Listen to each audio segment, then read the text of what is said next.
தக்கலை அருகே motor cycle மோதி மூதாட்டி பலி.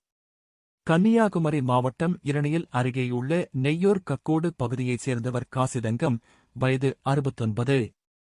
சம்பவத்தன்று காலை பஸ்ஸில் குமாரகோவிலுக்கு சென்ற இவர், அங்குள்ள பேருந்து நிறுத்தத்தில் இறங்கி சாலையோரம் நடந்து சென்று கொண்டிருந்தார். அப்போது அந்த வழியாக வந்த மோட்டார் சைக்கிள் ஒன்று திடீரென காசிதங்கம் மீது மோதியது.